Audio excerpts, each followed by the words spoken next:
Blizzard du séminaire Saint-François est une véritable référence au chapitre du football scolaire. L'an passé, après avoir remporté le Bol d'or juvénile Division 1, peu de personnes auraient pu prédire une saison tout aussi exceptionnelle. Cependant, dirigé de maître par Luc Savoie, on a fait mentir les experts. Reportage. C'est devenu presque une routine. Encore une fois, la formation juvénile Division 1 du séminaire Saint-François aura connu une saison 2013 des plus intéressantes, terminant au sommet du classement. Si les joueurs forment l'essentiel du succès, le travail des entraîneurs compte pour une bonne part des résultats. Défensivement, on est très fiers du travail accompli. Semaine après semaine, je dirais qu'on a simplifié ce qu'on faisait. On a gardé les bases qu'on avait établies, mais on a simplifié ce qu'on faisait au niveau stratégique. Puis les joueurs se sont vraiment améliorés, se sont concentrés, puis ont compris c'était quoi leur rôle dans la défensive, puis ils ont vraiment progressé, puis ils ont performé à mes attentes. Allons voir un peu à quoi ressemble une journée de travail pour le responsable de l'offensive du Blizzard. Pendant une journée, dans la grille horaire, les jeunes de secondaire 1, 2, 3, 4 ou 5 ont des cours de football. Ils peuvent sortir de français, venir me rejoindre, faire 1 heure de football. Et puis ensuite retourner en maths, ou des fois, je les ai 2 périodes de suite. Fait que là, ça peut être des cours en théorie, des cours dans un local vidéo, on fait de l'analyse vidéo, des cours ici à l'extérieur, on fait de la technique, des cours de préparation physique, où le Marc-André Arquat se joint à nous, qui est le préparateur physique, où c'est plus axé sur ça, justement. Donc, j'ai des cours de football pendant le jour. Avec l'équipe juvénile, c'est après les cours ou pendant certains cours. Là, je prends mon chapeau de coordonnateur offensif. Au lieu de superviser tout le monde comme dans mes cours, là, maintenant, je supervise la moitié de l'équipe. Par ailleurs, il arrive que dans la vie, certaines situations se produisent et que l'on doive composer avec un important changement. C'est ce qui s'est produit pour coach Gendron. Il a dû prendre en charge l'unité défensive du Blizzard 4 jours après le début du camp. J'avais beaucoup d'outils autour de moi, beaucoup de personnes à qui je pouvais questionner puis me renseigner pour savoir qu'est-ce qu'on allait faire. C'est sûr que dans les dernières années, je me suis intéressé beaucoup à ce qu'on faisait défensivement, pas simplement au niveau des demi-défensifs, la position que j'entraînais dans ces années-là. J'ai commencé à m'intéresser beaucoup à ce qu'on faisait globalement défensivement. Fait que je crois que j'étais prêt à prendre ce poste-là. C'est sûr que j'aurais aimé ça avoir un peu de préparation avant cette période-là pour justement arriver à vraiment prendre possession de ce qu'on faisait défensivement, mais avec l'aide de l'équipe qu'on a, le noyau solide de coach, chaque coach m'a offert leur aide, ça a été très apprécié. Fait que c'est comme ça qu'on réussit à embarquer là-dedans puis à avancer comme ça. Pour leur part, 2 vétérans qui verront leur parcours au SSF se terminer en juin prochain. Pourquoi avoir choisi le football? C'est un sport qui me rejoint beaucoup. J'aime ça, les trucs intenses. J'aime ça, le contact. C'est vraiment un sport que j'ai vraiment adoré avant de jouer au basket. Puis c'est vraiment ça que je trouvais qui me manquait. Moi, j'ai toujours joué dans la rue avec mes amis, lancé le ballon un peu. Donc, en arrivant au SSF, ça me tentait de continuer ça, d'être carrière. Puis c'est ce qui est arrivé. C'est quoi jouer au football ici pour le séminaire Saint-François? C'est un grand honneur de jouer pour le séminaire Saint-François.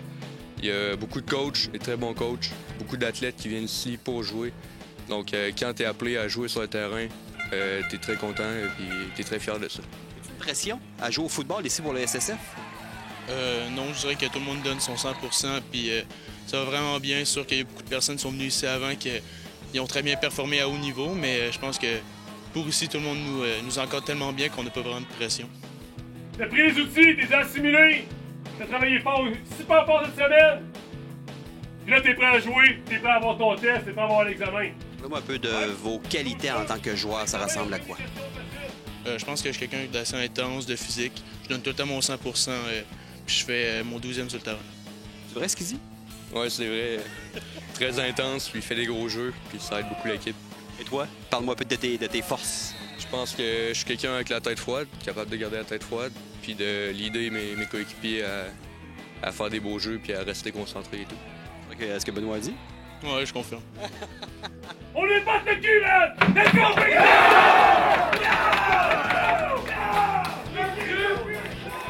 Pouvant compter sur un encadrement de haut niveau sur et hors du terrain à l'école, on doit admettre que le soutien des parents reste essentiel. C'est sûr que c'est un plaisir parce que tous les parents sont très fiers de leurs enfants, déjà en très, très bas âge, à la naissance. Mais là, on peut dire qu'on tripe. C'est vraiment un plaisir d'être ici et de les suivre match après match, d'année après année. Entièrement d'accord avec M. Côté. C'est une fierté, même, je dirais. Moi, je suis son plus grand fan à mon fils. Je viens ici, je l'encourage, puis ça part de loin, ça part de la maison, ça part, tu sais, je veux dire, faut les encourager, nos enfants. L'importance donnée aux études et au sport au SSF vient toujours impressionner les parents au fil des années. Moi, j'ai été surpris parce qu'il faut parler de qualité, il faut parler de passion. C'est sûr que pour nous, les parents, l'académique, c'est très important. Mais pour le jeune, son rêve, l'accompagner dans tout ça, bien, quand on se rend compte en secondaire 1, parce que nous, c'est une culture de 5 ans, dans le cas de Benoît, oui, c'est une culture de gagnant. C'est très important pour eux autres, les connaissances, les amis et tout ça. Mais le développement physique, mental, tu sais, il vient ici avec le sourire, puis il s'en retourne avec le sourire, puis il a déjà hâte de revenir. Puis là, c'est sûr qu'on est rendu en secondaire 5, mais rien n'empêche que c'est vraiment de très belles années là, pour des jeunes qui ont fait un secondaire. T'as pogné tes manches, tes enlevés, tu prends les outils et tu les as mis en place. Alright? Puis là, on est rendu où est-ce qu'on voulait être. Le sport fait en sorte que le jeune s'accroche à quelque chose aussi. Ça veut dire que s'il joue au football, il est dans moi, j'appelle ça l'élite juvénile. Bon, mais là, il s'accroche à quelque chose. Fait qu'il n'y a pas le choix. Je veux dire, dans ces moments les plus durs, bien, il faut pas qu'il lâche. Puis nous, on est en arrière. Alors, ça part de loin, ça part de la maison, comme M. Côté dit. Si on les supporte toujours, bien, nos enfants vont se sentir supportés. Donc, ça va être des meilleurs enfants au niveau, tous les niveaux dans la vie, je pense. Entraîner dans un niveau aussi exigeant implique une passion de tous les instants. Alors, comment la vit-on? L'ambiance est vraiment fantastique. C'est une grosse école de sport. Le sport, l'activité physique, la santé est valorisée. Puis pas juste au football, de côtoyer les entraîneurs, les intervenants en basket, en soccer, en d'autres sports, c'est vraiment valorisant, c'est vraiment le fun. C'est très intense, sauf que c'est une passion, puis je fais ça avec amour, puis j'adore le football, puis c'est... Je ferais pas ça si j'aimais pas ça, là, puis je m'en plains pas du tout, là. C'est beaucoup de temps, mais c'est beaucoup de temps investi dans quelque chose qui me passionne, fait que j'ai pas de problème avec ça. Mais on se rend compte qu'aussi les valeurs qu'on transmet, les valeurs qu'on projette de santé, de dépassement, d'éthique de travail, de bonne humeur, d'énergie, on voit que ça a un impact chez les jeunes. Et cette passion peut permettre de laisser sa marque dans un programme qui connaît autant de succès.